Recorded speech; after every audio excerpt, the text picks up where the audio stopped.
हाँ।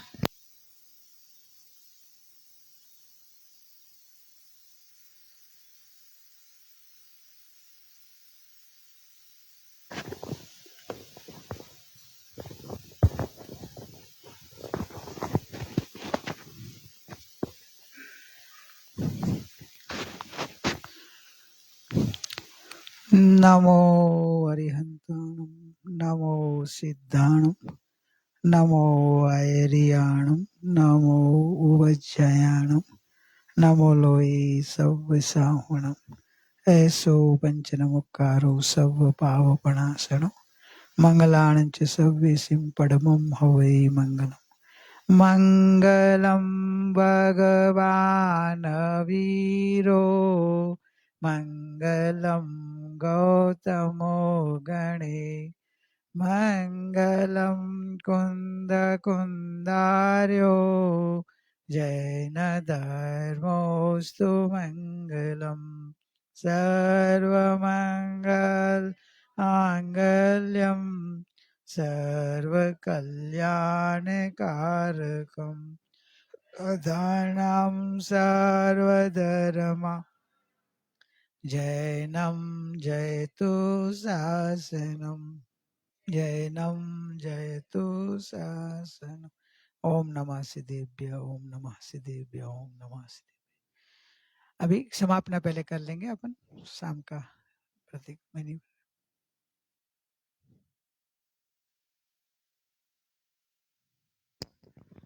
જય જ્ઞાયક ભગવાન. ક્ષમાપના.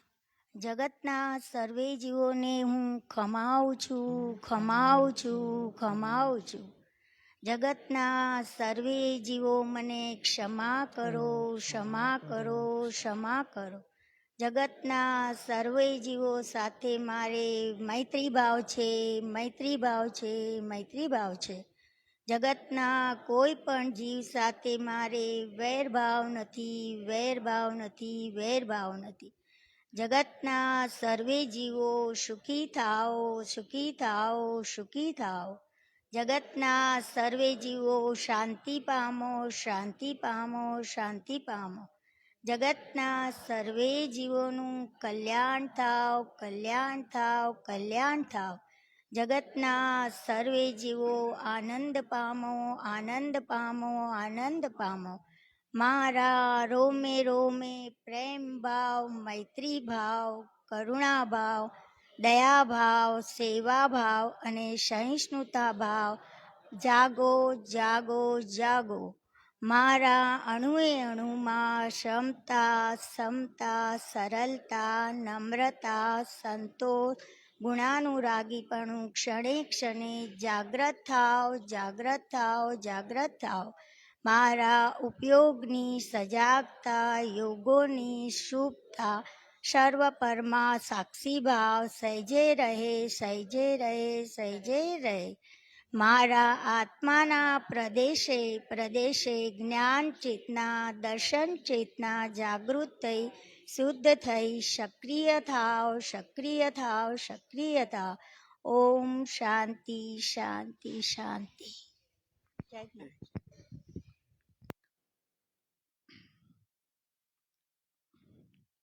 अभी गुरु ज्ञानामृत इसमें से अपन थोड़ा एक लेते हैं। गुरु ने जो बुक विषय लिया ना मैं, तो उसमें कैसे विषय उन्होंने बुक में लिया। कुदरत तो देखो, पहले उन्होंने मैं बताया ना, एक माइक, अरे माइक का आवाज बराबर है?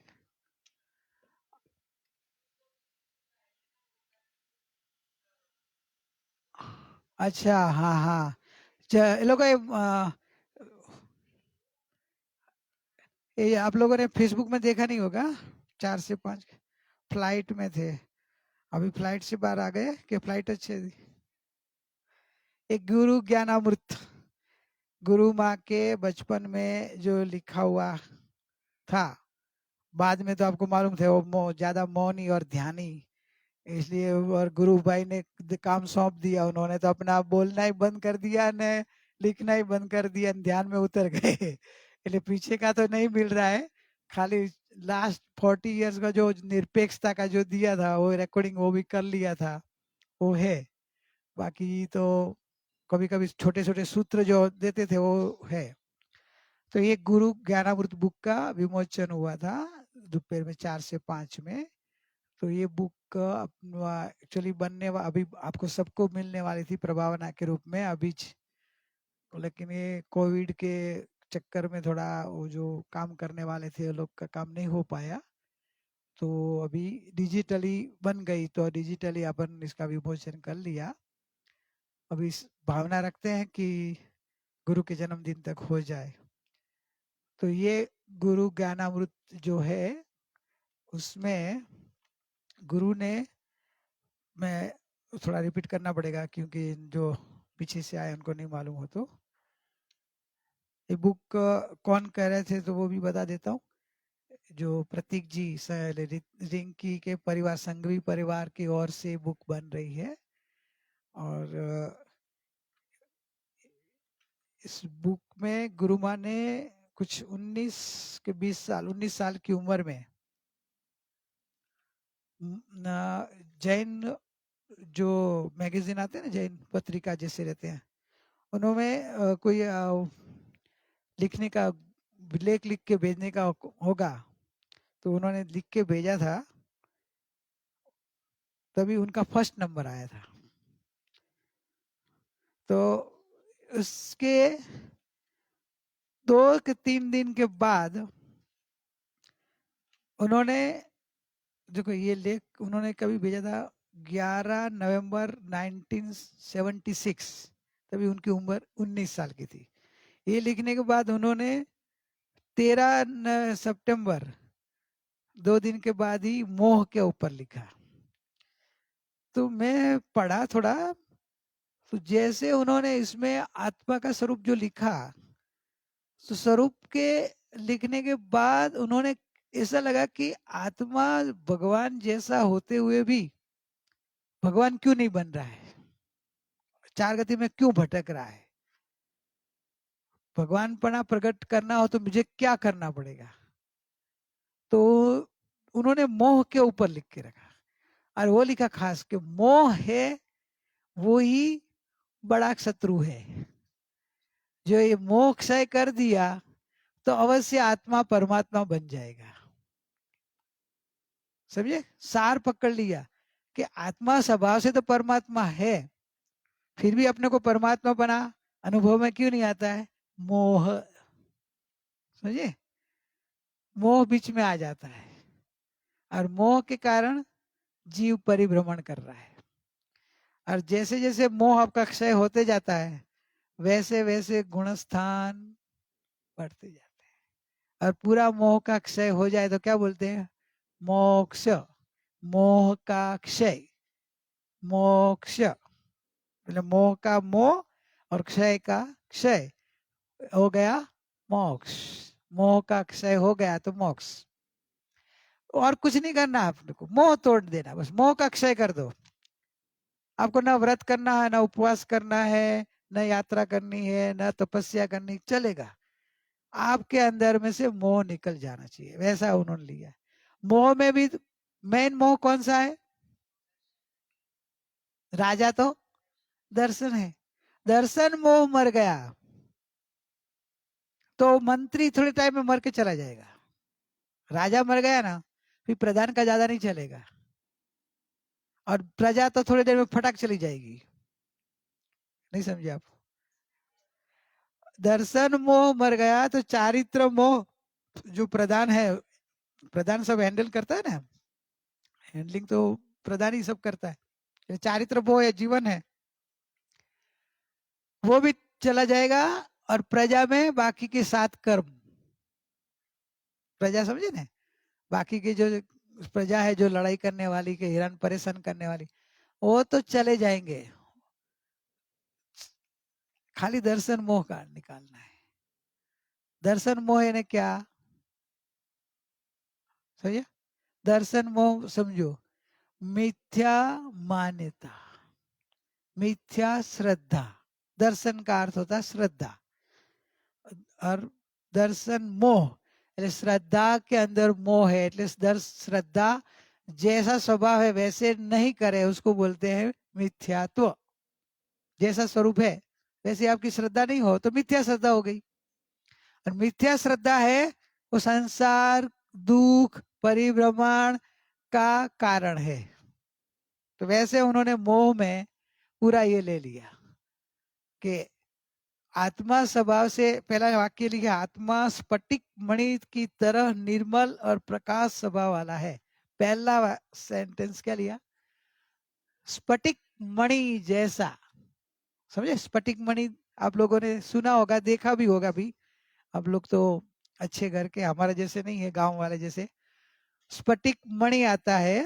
स्फटिक मणि ऐसा होता है कि जैसे आप बीच में ऐसे पकड़ के रखो ना, तो इतना ट्रांसपेरेंट होता है कभी कभी तो पता ही नहीं चलता किसी को कि दो हाथ में बीच में ये मणि है।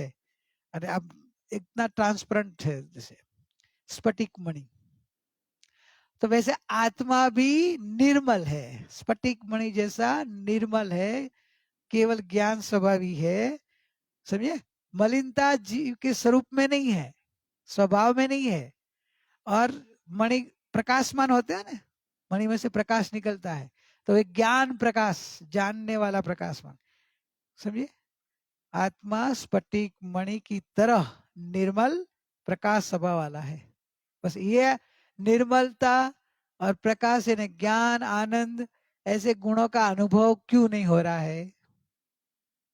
तो मोह। मोह में भी पहला दर्शन मोह, मिथ्यात्व मोह। मिथ्यात्व मोह अनादिकाल से है। और कर्म प्रकृति में भी आप लोग पढ़े होंगे, जो जो अभ्यासी होंगे, तो सबसे जो प्रकृति बंध होता है ना 8 कर्म में, सबसे बड़ी प्रकृति बंध किसका होता है? मोहनीय कर्म में भी मिथ्यात्व मोह, दर्शन मोहनीय कर्म की, मिथ्यात्व मोहनीय की 70 करोड़ा क्रोड़ी सागरोपम। चारित्र मोह में ये जो है ना क्रोध, अनंत अनुबंधी क्रोध, अनंत अनुबंधी माया, वो 40 करोड़ा करोड़ की है।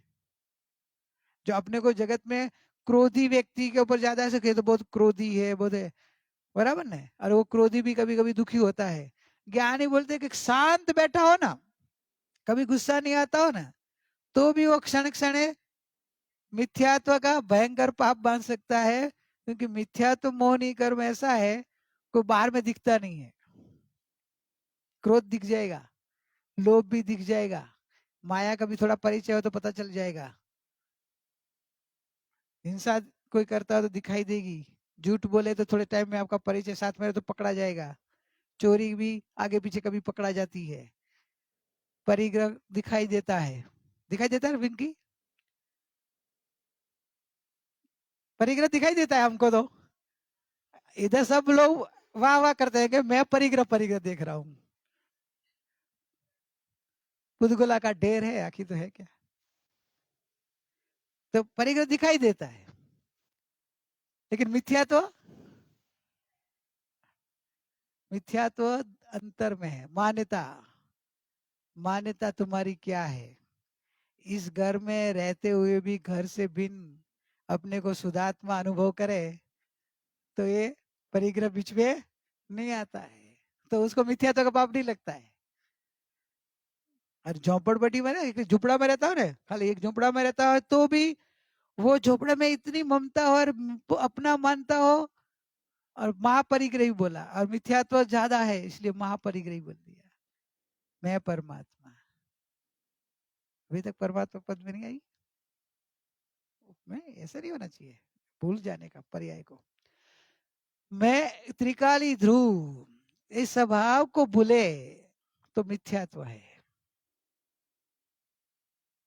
क्यों? आपका मूल स्वभाव है, अपने मूल स्वभाव को ही भूल गए हैं। और इसके अलावा जो मैंपना तो कायम ही रहता है, कोई न कोई प्रकार का मैंपना रहेगा ही। का मैं त्रिकाली ध्रुव हूं वो मैंपन आएगा, या फिर मैं शरीर हूं, दो में से एक तो आएगा ही। फिर शरीर में भी सब लंबा आएगा, उदय जैसा आएगा, मनुष्य हो तो मनुष्य, देव हो तो देव, तिर्यंज हो तो तिर्यंज, नरक हो तो नरक, स्त्री हो तो स्त्री, पुरुष हो तो पुरुष, ये सब भेद आएगा। कब? मैं त्रिकाली ध्रुव, उसको भूल गए। मिथ्यात्व का पाप समझ में आया क्या? अभी मैं चैतन्य हूं वैसा नहीं जाने और मैं चैतन्य हूं ऐसा नहीं माने तो अनंत संसार का परिभ्रमण का कारण बनता है मिथ्यात्व। अनंत काल से भटक रहे हैं उसका कारण तो ये है कि अपने आप को नहीं जाना। जाना नहीं निज आपको, अपने आप को नहीं जाना कि मैं कौन हूं। आप वो गाते हैं ना, कुपालदेव का एक पद है, હું કોણ છું ક્યાંથી થયો શું સ્વરૂપ છે મારું ખરું કોના સંબંધે વરગણા છે રાખું કે હું પરિહરું. હું કોણ છું? Who are you? आप कौन हो? जैसे हूँ कौन छू, अपने आप को प्रश्न करो, मैं कौन हूँ? जो मैं त्रिकाली ध्रुव गायक हूँ ऐसा आ जाएगा तो कौना संबंध, कोनी साथे वर्गणा. ये संबंध और वर्गणा मेरा तन, वर्गणा એટલે मेरापन का मोह का सब जहाँ मेरापन का वर्गण लगता है ना, ये मेरा इधर मेरा. भले ना आप इधर बैठे हो, आपका मेरापन कहाँ पूरे वर्ल्ड में पसरा हो सकता है. ये वर्गणा है सब मेरापन की. कब मैं त्रिकाली चैतन्य हूं उसको भूले, मैं शरीर हूं ऐसा माना, ये सब संबंध शुरू हुआ. क्योंकि अपने को चैतन्य नहीं मान रहे, शरीर वाला माना, मनुष्य माना, मन वाला माना, कर्म वाला माना. चैतन्य भगवान होते हुए अपने को चैतन्य रूप नहीं देख रहे, संयोग वाला देख रहे. मिथ्या तो हो गया ना. आप चेतन हो क्या अचेतन हो? तो आप तो शरीर वाला क्यों मानते भाई? अचेतन शरीर तो अचेतन है. तो अचेतन वस्तु अलग है और चेतन वस्तु अलग है. दोनों साथ में रहे तो क्या हो गया? साथ में रहने से कोई एक वस्तु दूसरी रूप थोड़ी हो जाए. वो तो अपना अपना स्वभाव में रहते हैं. जड़ कभी चेतन नहीं होता है, चेतन कभी. ऐसा अनुभव तो सबको होता है ना. कभी आपको देखा चेतन जड़ हो गया?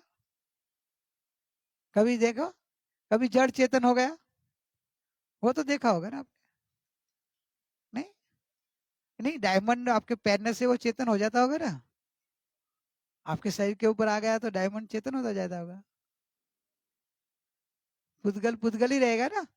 अनादिकाल का ये सिद्धांत है कि जड़ भावे जड़ परिणमे चेतन चेतन भाव कोई कोई पलटे नहीं छोड़ी आप. जड़ और चेतन का अनादिकाल का संयोग है, फिर भी जड़ जड़पना छोड़ता नहीं है और जीव जीव बना छोड़ता नहीं है. चेतन चेतन पड़े ही रहता है. तो अभी वस्तु स्वरूप ही ऐसा है, फिर भी जीव भूल करता है क्या? जीव भूल करता है. कौन परिता भूल करता है? शरीर बोलता है कि हूँ जीव हूँ. शरीर ऐसे बोलता है मैं जीव हूँ, मैं चैतन्य हूँ, मैं आत्मा हूँ. क्यों नहीं बोल सकता? जैसे आप शरीर हो ऐसे बोल सकते हो. एक घर मेरा है ऐसे आप बोल सकते हो ना. तो घर बोलेगा ना. घर किसका? घर को पूछते हैं भाई तू किसका है? नहीं जवाब देगा. तो जड़ बोलता नहीं कि मैं चेतन हूं. तो चेतन कैसे बोल सकता है कि मैं जड़ हूं, मैं शरीर हूं? कौना संबंधे वर्गणा, कहां से संबंध निकाला तूने? ये जड़ के साथ जीव का संबंध क्या है?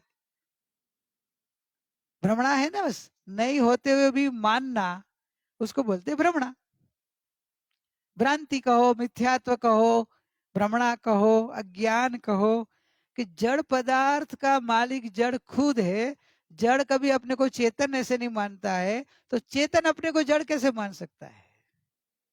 ये मोह. इसलिए उन्होंने देखा कि ये आत्मा दुखी हो रहा है, चार गति में भटक रहा है, उसका कारण मोह है. जो मोह निकल जाए तो आज दुनिया में कोई आपको दुखी करने वाला नहीं है. दुखी करने वाला इस जगत में आपको दुखी करने वाला कोई नहीं है. आप स्वयं दुखी हो तो आपको सुखी करने वाला कोई नहीं है। आपको सुखी होना है तो आपको स्वयं पुरुषार्थ करना पड़ेगा। आप स्वयं पुरुषार्थ नहीं करें तो आपको दुखी का कोई सुखी नहीं कर पाएंगे, और आप दुखी हो तो दुखी रहेंगे। तो अभी ये जड़ और चेतन का स्वरूप यथार्थ समझने के लिए उन्होंने दूसरे तब में ले लिया मोह, कि मोह को मार दिया ना, फिर तो राजा मर गया तो थोड़े अल्पकाल में बाकी की प्रजा चली जाएगी, परिभ्रमण नहीं रहेगा। और इसमें भी दर्शन मोह मारने में रियल में क्या, किससे दर्शन मोह मरता है बताओ? आत्मसिद्धि की गाथा याद है? कर्म मोहनीय भेद बे दर्शन चारित्र नाम, हाणे बोध वितरागता अचूक उपाय ते आम। देखो उसमें क्या बताया, कर्म मोहनीय, क्या भेद है? दो भेद है ना, दर्शन और चारित्र। चारित्र मोहनीय, दर्शन मोहनीय। अभी उसको हणे यानी क्षय करना। क्षय कैसे होता है? दो बता दिया, एक बोध द्वारा और एक वितरागता द्वारा, बराबर। तो बोध द्वारा जो क्षय होता है वो कौन सा नंबर लिया? पहले इधर क्या नंबर लिया? दर्शन चारित्र। तो इधर भी बोध वितरागता। तो बोध किसको लागू पड़ेगा? फर्स्ट नंबर को लागू पड़ेगा ना, जैसे उधर क्रम है ना, दर्शन चारित्र, तो इधर भी बोध वितरागता। बोध सम्यक यथार्थ बोध पाम, सम्यक बोधि, बुझ बुझ, हे चंड कोसिया, बुझ बुझ, सम्यक बुझ। उसको सम्यक बोध दिया तो बोधि लाभम आता है, समाही वर उत्तम दितु, इसमें आता है बोधि भी, बोधि आरोग्य बोहि लाभम, बोधि सम्यक ज्ञान, सम्यक दर्शन, उसको बोलते बोधि। सम्यक ज्ञान और सम्यक दर्शन आए तो आपका दर्शन हो जाए, यथार्थ बोध, समझ। बोध है ना यथार्थ समझ आनी, और श्रद्धा आनी। श्रद्धा आनी चाहिए, समझ मात्र काम की नहीं आएगी। श्रद्धा के समझ के साथ श्रद्धा आ गई तो आपका दर्शन हो गया, फिर तो आपको दोनों अलग ही दिखाई देगा। जड़ चेतन साथ में रहे तो भी आप एक नहीं मानेंगे, मानेंगे? आप मैंने तो किचन में काम करते होंगे ने, तो तेल और पानी कभी कभी एक हो जाता है ना, तो आप एक मानते होंगे ना, साथ में रहता है ना, तेल तेल में है, पानी दोनों साथ में होते भी भिन्न मानते हो? मान सकते हो? कितनी आइटम से रहती है, जड़ पदार्थ में भी ऐसा है, दोनों जड़ होते हुए भी जड़ में ऐसा है, दो जड़ हो फिर भी पानी और तेल अलग है। पानी तेल अलग रहता, तेल ऊपर ऊपर तैरता है, पानी अलग रहता है। वैसे जीव और जड़ वो तो बे विरुद्ध स्वभाव वाला है, ये तो जड़ है, दोनों पदार्थ, दोनों का दृष्टांत दे रहे हैं कि अपने को जड़ में भी ऐसा है कि दो एक नहीं हो सकता है, तो जीव और जड़ कैसे एक हुए? तो आज से आप अपने को कैसे मानेंगे? मैं जीव हूं, चैतन्य हूं, मैं शरीर हूं, नहीं? 3-4 जन से ना आया, बाकी सब कहां से आया? किसी का तो, किसी का तो समझ नहीं आया कि मैं क्या बोल रहा हूं। मैं जीव हूं, मैं शरीर हूं, बराबर। आपका नाम, आपका नाम अनामी, जीव का नाम नहीं होता ना, जीव अनामी है, क्योंकि अनामी क्यों है? नाम अरूपी होने से, अरूपी है ना, अरूपी होने से नाम तो रूपी है, और रूपी, ये रूपी की पहचान के लिए नाम दिया जाता है। अरूपी तो अरूपी है, अरूपी की पहचान करने के लिए नाम की जरूरत नहीं है। जीव, मैं जीव जो हूं उसका कोई नाम नहीं है, उसका नाम नहीं है तो गाम तो होगा ना, गाम होगा ना। आप तो बॉम्बे का है ना, ऐसे इंदौर में आए हो आप, बॉम्बे को, आप कहाँ से आए हो? बॉम्बे से आए हैं। हाँ, इंदौर वाले पूछेंगे अब बहन जी आप कहाँ से आए, तो कि बहन जी बॉम्बे से आए हैं। ज्ञान में पक्का रखो, ये बहन जी को पूछा तो बहन जी बॉम्बे से आए हैं, और आप अपने अंदर में क्या रखना है, मैं मैं तो अनादि अनंत मेरे में हूँ, मैं कहाँ से आया नहीं हूँ। चैतन्य को कोई कहाँ से उत्पत्ति हुई नहीं, कहाँ से रहता नहीं, ऐसी जागृति आए उसका नाम सम्यक ज्ञान सम्यक दर्शन है। बहुत घबराने जैसा नहीं है, डरने जैसा नहीं है।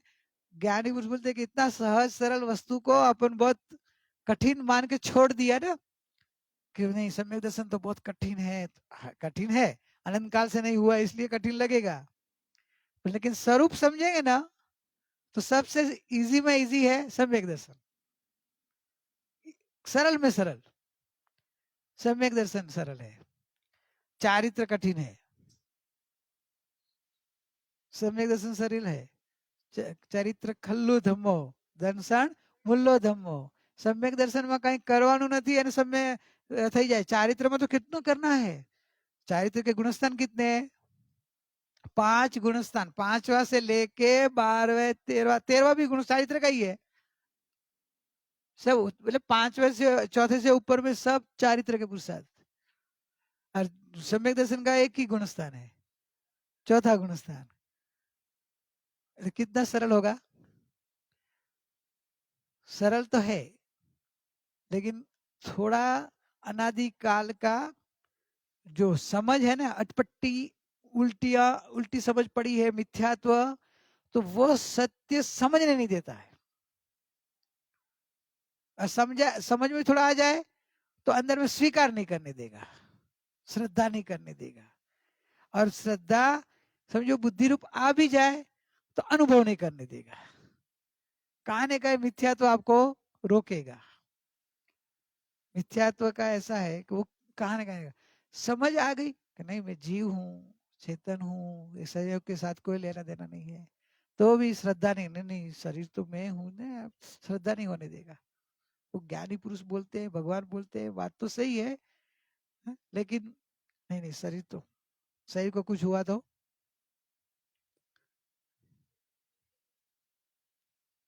शरीर को कुछ हुआ तो मेरे को कुछ नहीं हुआ है। कितना अपनी श्रद्धा और बोलने में कितना फर्क है, है? अनंत काल से चैतन्य रस नहीं आया, चैतन्य को चैतन्य नहीं रस आया, मालूम है। करुणा देखा जाए तो कितनी करुणा है अपनी, जड़ को तो जीव का रस आवे नहीं, और जीव को जीव का रस आए, लेकिन जीव किसका रस लेके आए? खाना टेस्टी था वो, एकदम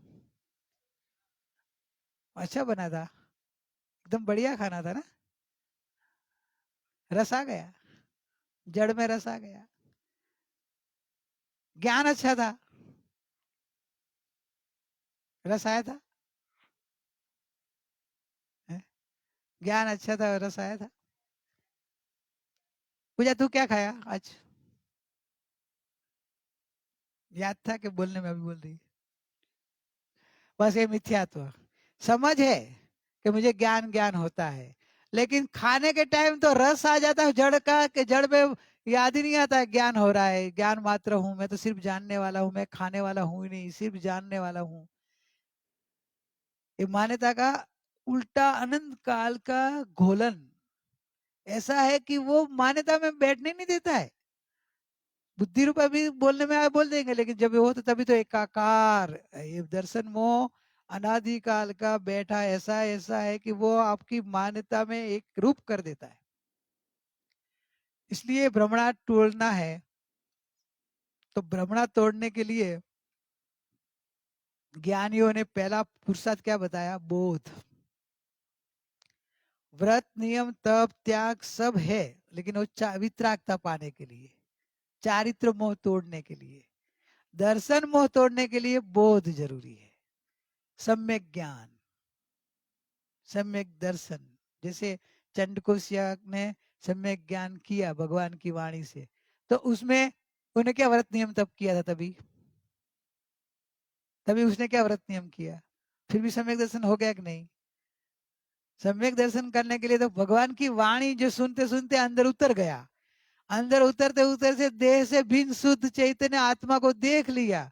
भगवान इधर बोलते गए और वो अंदर उतरता गया, अंदर उतरता गया और अनुभव करता गया। तो भगवान की वाणी पूरी होते ही उसने तो अंदर स्वीकार करके भगवान जो बोले वो वस्तु देख ली कि देह से भिन्न जानने जानने वाला एक अखंड चैतन्य मूर्ति तो वो तू है, ये शरीर तू नहीं है, ये क्रोध वो तेरा स्वभाव नहीं है, ये जहरीलापना वो तेरा स्वरूप नहीं है। पूर्व भूतकाल में भी तू जहरे क्रोध में अज्ञान भाव में मोह भाव में क्रोधी मानकर क्रोधी होकर एक पाप किया और अभी आया, फिर भी देख शरीर बदल गया, तू तो वही का वही, भाव बदला, गति बदली, तू कहाँ बदला, तू तो वही का वही, वही आया ना, वही जीव था ना क्रोधी जो था साधु, वही कॉन्स्टेंट कोशिया बना ना, तो जीव बदला, तू तो वही का वही, तू चंडकोशिया नहीं है। ये शरीर तो जैसे वो छूट गया वैसे ये भी छूटने वाला है, वो कर्म से मिला था वैसे ये अभी ये कर्म से मिला है। तू जानने देखने वाला चैतन्य है जो शाश्वत रूप है, तू भगवान जैसा ही चैतन्य चैतन्य रूप है। जितना गुण भगवान में है इतने ही गुण तेरे में है, तेरे में और भगवान के स्वरूप में कोई फर्क नहीं है, स्वरूप में फर्क नहीं है, फर्क तेरे पुरुषार्थ में है कि तू अपने को ऐसा भगवान जैसा मानता नहीं है, जानता नहीं है, ऐसे वर्तन करता नहीं है। अपने को शरीर वाला मान के क्रोध में आया और क्रोध में मर के अभी चंडकोशिया हुआ ना, अभी क्रोध में कितने जीवों को मार रहा है। फिर भी तू चेतन है, वो तेरा चेतन पना मिटा नहीं है।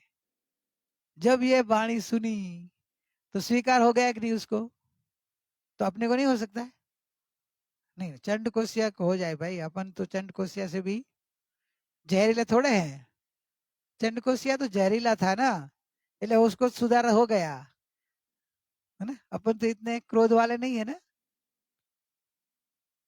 क्रोध इतना नहीं है तो बोध क्यों नहीं आता है, सोचने को तैयार नहीं है, कभी शांति से सोचा नहीं है कि मैं हूँ, गाई जाए हूँ कौन छू क्या थी था, अभी गाना नहीं है, अंदर में ऐसा सोच के अपने आप में सोच कि मैं कौन हूँ, तो कि मैं जानने देखने वाला त्रिकाल चैतन्य हूँ, न मेरा जन्म है न मेरा मरम है, न मेरी शुरुआत है न मेरा अंत है, मैं अनादि अनंत हूँ, एक ज्ञा एक भा मात आज भी हूँ और कल भी रहूंगा। मेरी ज्ञान ज्योति से शोभित रहा था, प्रकाशित रहा था, आज भी हूँ और कल भी रहूंगा।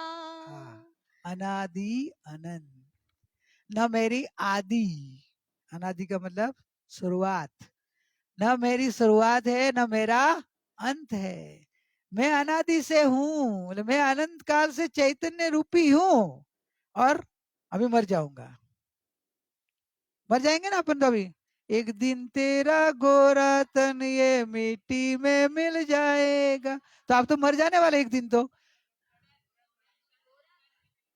लेकिन अज्ञान क्या मान लेता है कि मेरे को मरने को बोला, अरे स्पष्ट बोल रहा है कि गोरा तन मिलेगा, तू नहीं मरेगा, लेकिन क्या हो को मैं एक दिन मरने वाला हूँ गाती है ना, तो एक दिन तेरा गोरा तन ये मिट्टी में मिल जाएगा, कुटुंब कबीला खड़ा रहेगा, कोई बचा ना पाएगा, आया अकेला अकेले ही जाना, आया अकेला अकेले ही जाना, ढूंढ ले ठिकाना चेतन, ढूंढ ले ठिकाना, ढूंढ ले ठिकाना चेतन, ढूंढ ले ठिकाना। एड्रेस दे दो। हम चले जाएंगे ठिकाना ढूंढने के लिए। हाँ? मतलब एक शरीर की बात करें कि एक दिन ये छूट जाएगा, तू नहीं छूटेगा। लेकिन अपन क्या मान ले, जो मैं मर जाऊंगा, एक दिन तो मरने वाला हूँ ना, एक दिन तो मरने वाले हैं, सबको मरना है ना। अरे मरना है, लेकिन कौन मरने वाला है? तो मैं ही तो मरने वाला हूँ, मेरा जन्म है तो मेरा ही मरण आएगा ना। जन्मदिन तेरा ही आया था ना अभी। हाँ? स्वाति तेरा ही जन्मदिन था ना? हाँ? नहीं था, स्वाति का था, तेरा नहीं था। तो भैया गलती की है प्रतीक जी ने। हैं? तेरा जन्मदिन ही नहीं था तो भैया इस जन्मदिन की। हैं? आहा, मैं तो अनादि अनंत, मेरा न जन्म है न मेरा मरण है। मैं ऐसा चैतन्य स्वभाव को मैं पने नहीं जानना, उसका नाम मिथ्यात्व मोह। ये बड़ा पाप। आप शांत बैठे रहो, कितना व्रत नियम पूजा भक्ति करते रहो, कोई जीवों की हिंसा नहीं करो, व्रत नियम करो, लेकिन जो ये मान्यता हो कि मैं शरीर हूं, मैं शरीर हूं, मैं, मेरा नाम ये है, मैं पर को करता हूँ, सुखी करता हूँ, दुखी करता हूँ, पर मेरे को दुखी करता है, ऐसी मान्यता बड़ा पाप है। मिथ्यात्व बड़ा पाप है। तो ज्ञानियों ने पहले ये मिथ्यात्व पाप को निकालने का पुरुषार्थ कराया। तो ये निकल गया ना, ऑटोमेटिक बाकी का पाप भी आपको छूट जाएगा। चारित्र मोह के जो पाप है ना वो भी छूटने लगेगा। क्यों? क्योंकि अंदर में आपकी भ्रमणा निकल गई ना। तो भ्रमणा निकल गई, फिर आपको दूसरा जो चारित्र मोह से पाप होता है उसमें भी क्रम टूटते जाएगा, मोह टूटते जाएगा, धीरे धीरे वो घिसते जाएगा। जैसे आपको पता चला कि मैं शरीर नहीं हूं, मैं चैतन्य हूं, मैं अनादि अनंत हूं, मैं अखंड शाश्वत हूं, मैं अमर हूं। अभी शरीर की बीमारी कुछ आ गई, रिपोर्ट खराब आया, तो क्या होगा? आर्त ध्यान होगा थोड़ा, लेकिन लंबा नहीं चलेगा। जो आपकी जागृति होगी, आपकी आत्मा का विश्वास आ गया होगा, आपको आत्मा की अनुभूति हो गई होगी, सम्यक दर्शन हो गया होगा, तो तुरंत जागृत हो जाएंगे कि ये रिपोर्ट शरीर के है, रिपोर्ट शरीर का है, शरीर के अंदर कोई खराबी है। समझे? मेरे रिपोर्ट नहीं है, नाम तो तुम्हारा लिखा है, तो कि इसका रिपोर्ट है तो उसका नाम जो है लिखेंगे ना। मेरा नहीं है, आपका रिपोर्ट नहीं है, कहने मेरा नहीं है, मैं एक अखंड चैतन्य अरूपी हूँ, और अरूपी का ये रिपोर्ट नहीं है। तो अरूपी का रिपोर्ट क्या है? तो अरूपी का रिपोर्ट वो मेरे भगवान ने दिया हुआ है कि मैं अनादि अनंत शाश्वत चैतन्य हूँ, अनिरोगी हूँ, कभी न जन्मता हूँ, न मरता हूँ, न बीमार पड़ता हूँ, अनादि अनंत स्वस्थ हूँ, स्वस्थ, स्व में स्थिर हूँ, स्वरूप ही रहता हूँ, पर रूप होता ही नहीं हूँ। ऐसी समझ, ऐसी श्रद्धा, ऐसी अनुभूति ज्ञानी को होता है। तो ज्ञानी शरीर की रिपोर्ट से इतने आर्त ध्यानी नहीं बनेंगे, तो ऑटोमेटिक चारित्र मोह भी कम होगा। समझे? और जिसको ये चैतन्य आत्मा की दृष्टि नहीं है, आत्मा को अपने को नहीं समझे और देह और आत्मा एक मान रहा है, भले ही वर्षों से उपवास व्रत नियम तब कर रहा है, वो गलत नहीं है, लेकिन ज्ञानी क्या बोलते हैं कि सम्यक दर्शन बिना कर रहा है, इसलिए वो तेरे को कार्यकारी नहीं हो रहा है, फल नहीं दे पा रहा है।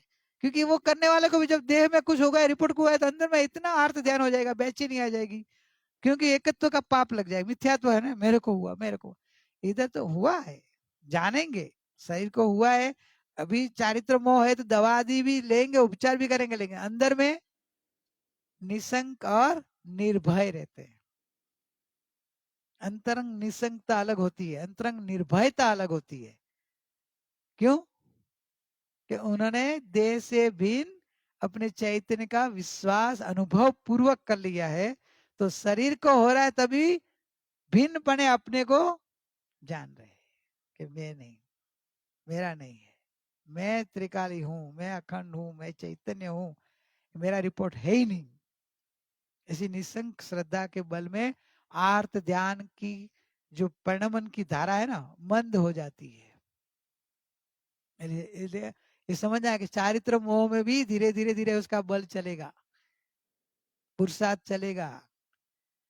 और जो सम्यक दर्शन, सम्यक ज्ञान नहीं किया, ध्यान, ये मूल वस्तु स्वरूप को नहीं समझा, तो अनंत काल से वो करते आ रहे हैं, वो साधन बार अनंत की हो।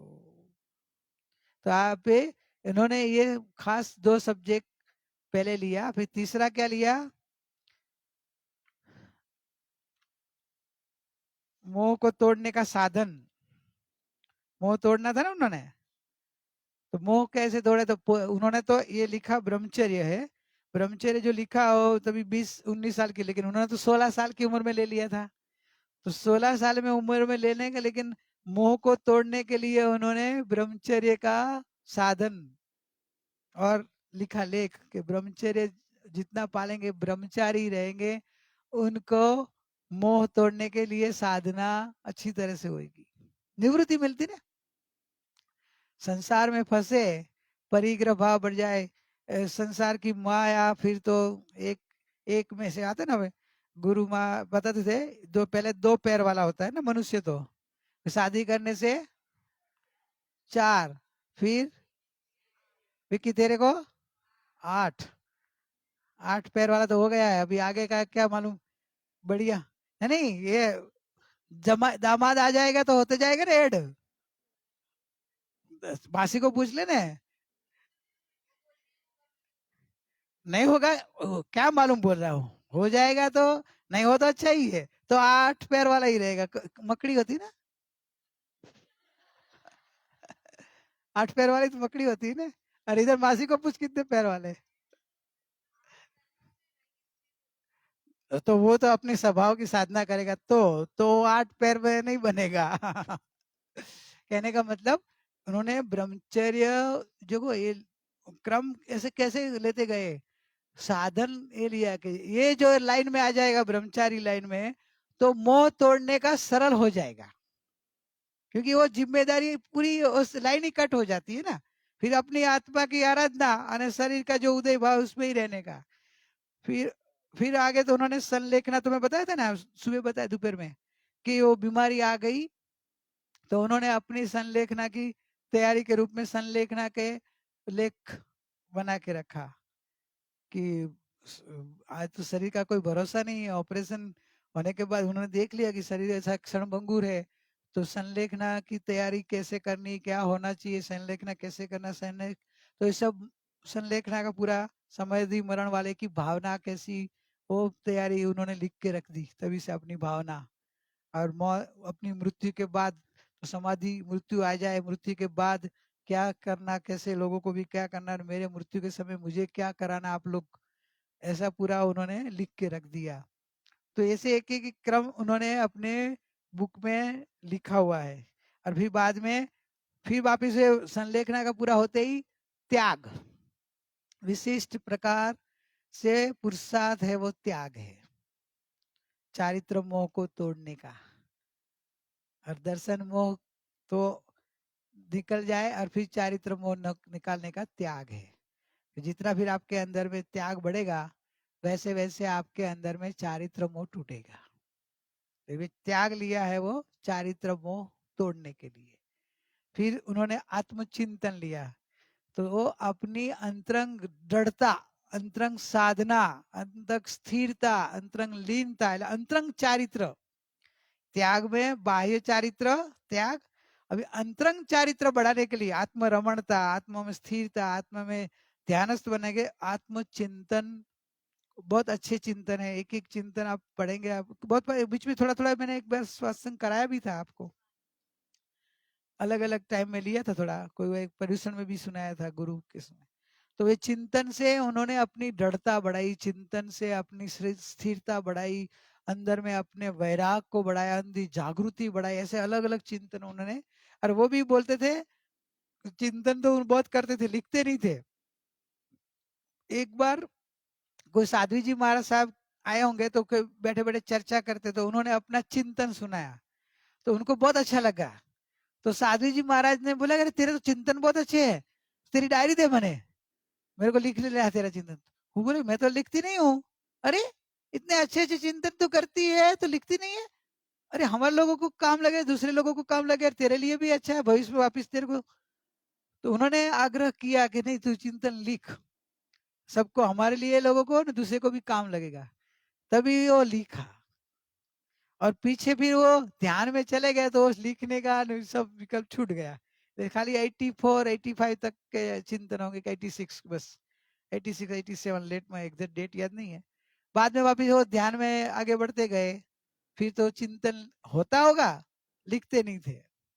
वो लिखने का फिर तबीयत का भी था, वो हाथ लिख तकलीफ होती थी लिखने की, और अपनी साधना बढ़ गई तो वो विकल्प भी छोड़ दिया।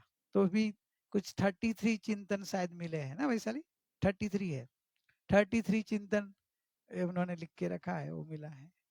तो ऐसी ये बुक का थोड़ा आपको बताया, क्रम इस तरह से उन्होंने लिया है, और अपने को वो साधना का क्रम भी अपने को वैसे लेना है, जैसे गुरु वैसे अपन वही रब पे चलेंगे ना।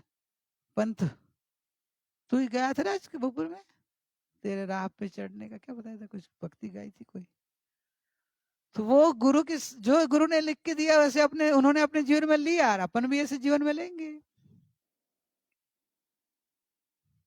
7:45 हुआ ना, कोई प्रश्न है तो फिर भक्ति लेते हैं। किसी को प्रश्न का है, पूछना है? समझ में आ गया तो मैं प्रश्न करूँ अभी। है तो नया, तो मेरा कहने का भाव तो मेरे को स्पष्ट करा दूं ना, कि देखो गुरु माया ने ये जो ज्ञानामृत में प्रथम स्थिर क्या बताया, मैं आत्मा हूं, कैसा हूं, स्फटिक मणि जैसा निर्मल और प्रकाश स्वभाव वाला, ज्ञान स्वभावी, जानने देखने वाला, और निर्मल हूं, राग द्वेष की, मोह की मलिनता मेरे स्वभाव में, स्वरूप में है नहीं। वैसे आप अपनी मान्यता करो, अपनापन करो कि मैं भी आत्मा हूं, निर्मल हूं। ये राग द्वेष की मलिनता मन में है, जीव में नहीं है। अज्ञान ने होता है राग आदि भाव मन में, और मान लेता है जीव में, ये मिथ्या तो लग जाता है, क्योंकि नव तत्व है ना, नए नव तत्व स्वतंत्र है, तो जीव तत्व भी स्वतंत्र है कि नहीं। और आश्रव तत्व, आश्रव और जीव एक होता तो भी आश्रव अलग क्यों लिखते हैं? आश्रव तत्व अलग है ना, मोक्ष तत्व भी अलग है, जीव से मोक्ष तत्व भी अलग है। हो मोक्ष, आश्रव तत्व भी अलग है। तो जीव जो है वो आश्रव के समय भी है और मोक्ष में भी है। भगवान महावीर का जीव है कि नहीं मोक्ष में, तो मोक्ष तत्व भी है और जीव तत्व भी है, और आप में अभी जीव तत्व भी है और आश्रव तत्व भी है। तो आश्रव भाव संयोग में है, लेकिन अज्ञान क्या करता है, अपना मान लेता है। ज्ञान क्या कराता है, जैसा है जिस जहां जहां जे स्वरूप जैसा है ना, ऐसा मान्यता कराता है। आश्रव को आश्रव मानना, आश्रव नहीं है ऐसा नहीं मानना। जीव में आश्रव नहीं है, जीव के संयोग में आश्रव है। राग द्वेष मोह मलिनता है, आत्मा के स्वभाव में नहीं है, इसलिए आत्मा निर्मल है, स्वभाव से निर्मल है। संयोग में आश्रव तत्व है, बंध तत्व है। आश्रव और बंध तत्व संयोग में है, पर्याय में है, इसलिए वहां राग द्वेष मोह माया ममता भाव होते हैं, और वो बंध कर्म भी होते हैं, और उसके फल में दुख ही होता है, चार गति में भटकता भी है। लेकिन वो सब जीव में नहीं है। जीव तत्व तो अनादि अनंत एक रूप है, एक रूप है, बस एक ही रूप है। आप अनादि से जैसे हो ना, वैसे के वैसे अभी हो, और वैसे के वैसे अनंत काल रहने वाले हो। सिद्धालय में भी आप अभी हो, वही सिद्धालय में रहने वाले, और निगोज में आप ही थे।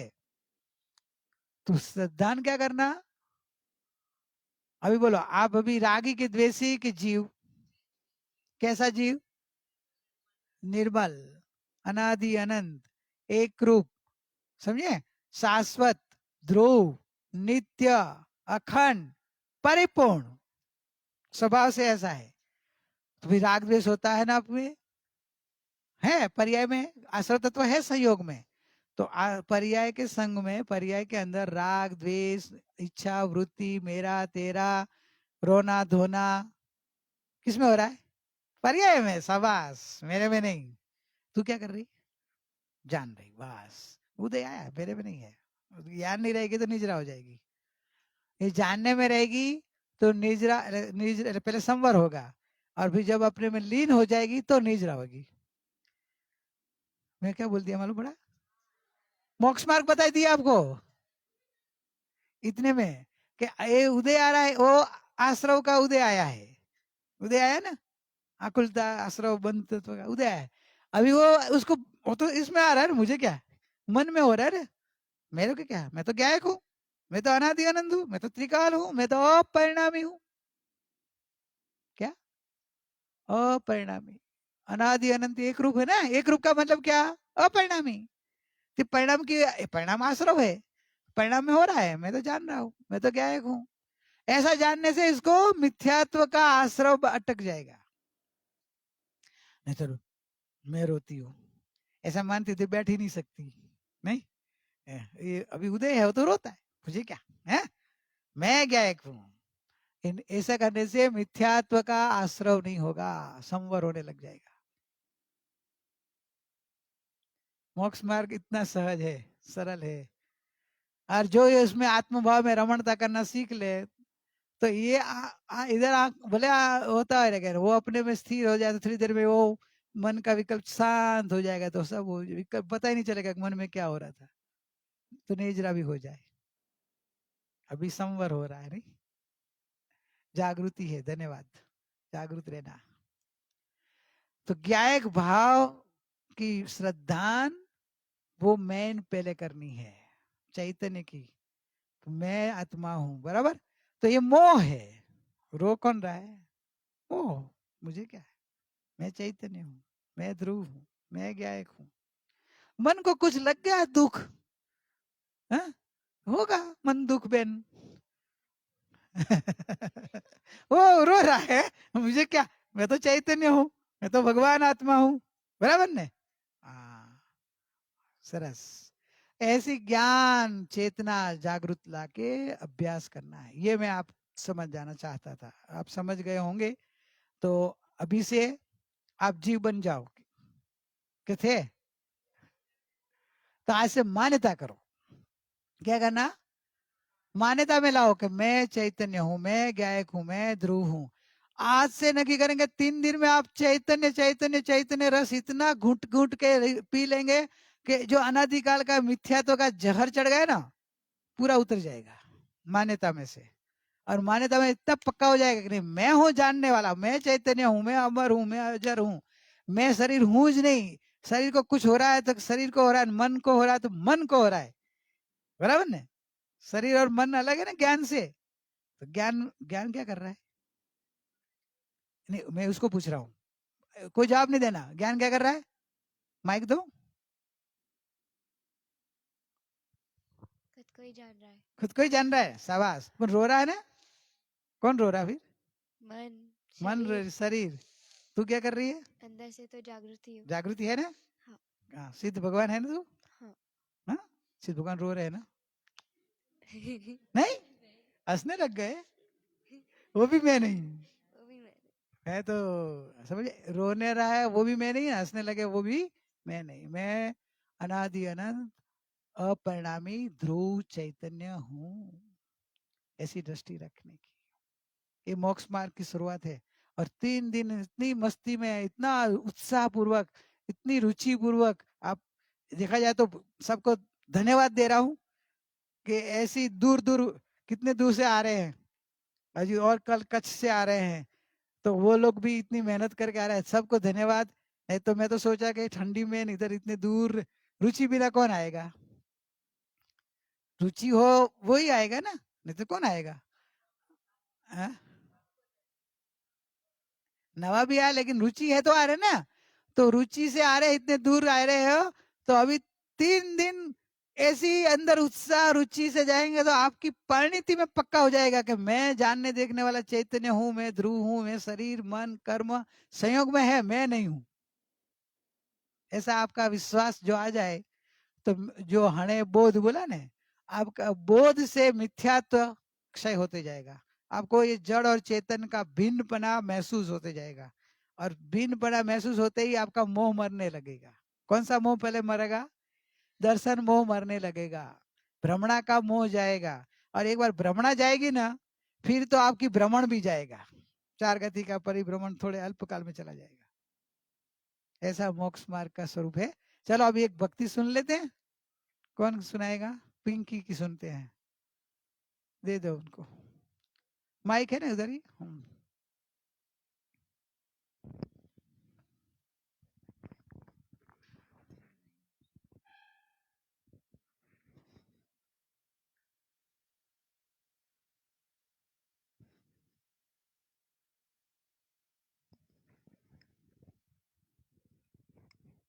आए हैं हम तेरी शरण, ओ सद्गुरु परमात्मा,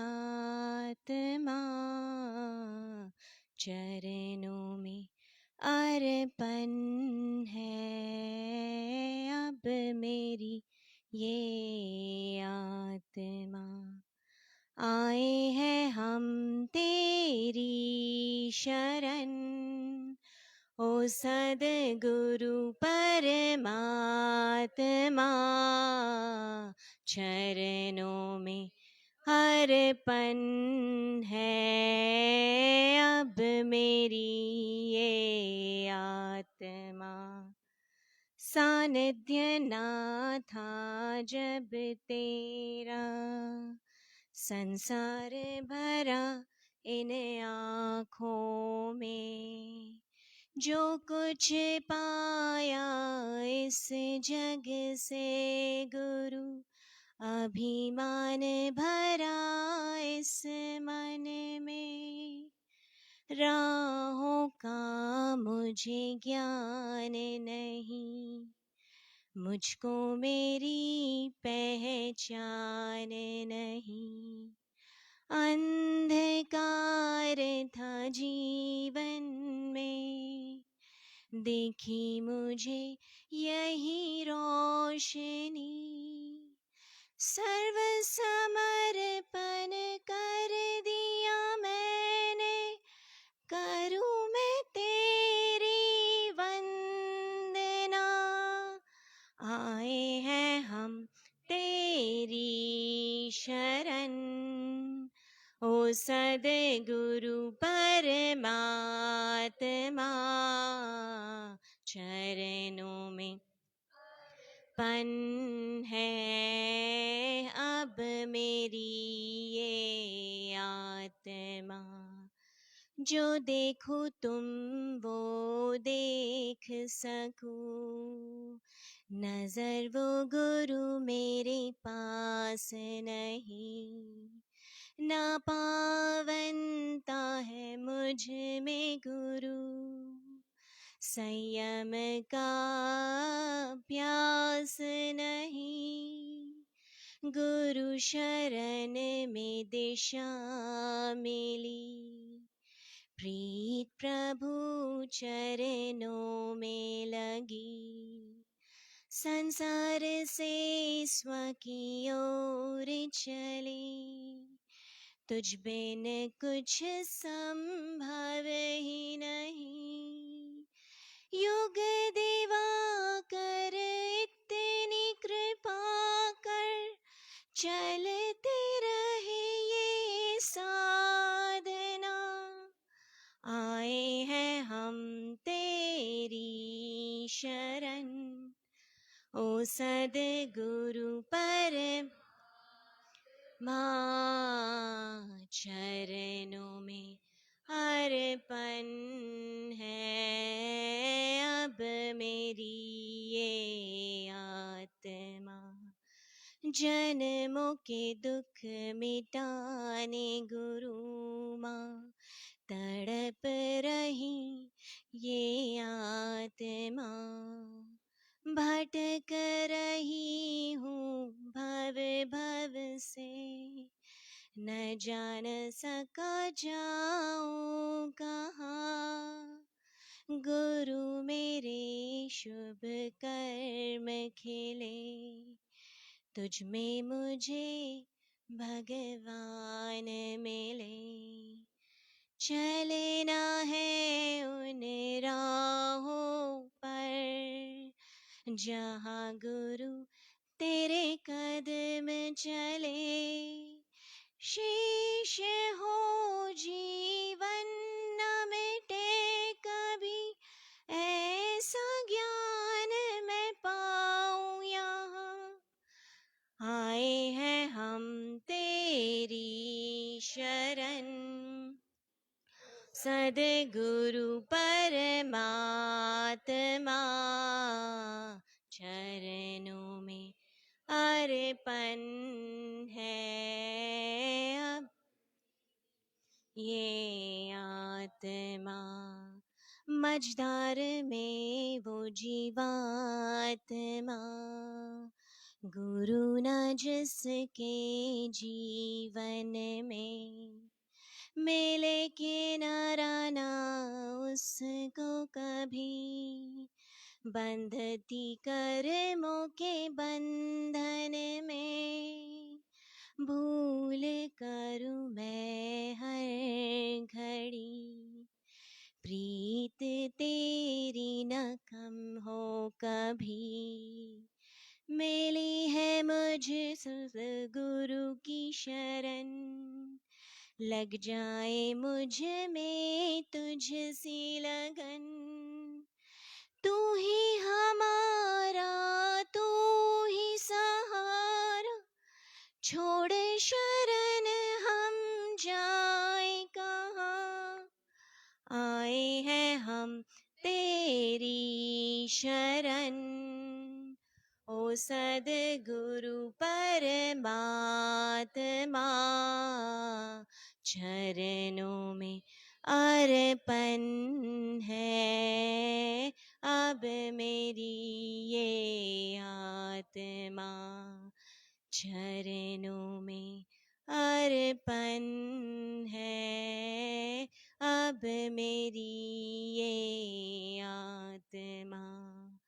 चरणों में अर्पण है अब मेरी ये आत्मा। हर्षस सुख धाम अनंत सुख। संत चहि दिन रात रहे, तद ध्यान महि प्रशांति अनंत सुधामय जे, प्रणमुपदते वरते जयते, प्रणमुपदते वरते जयते।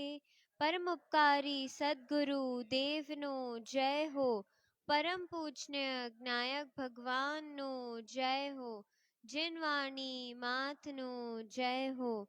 ओम शांति शांति शांति।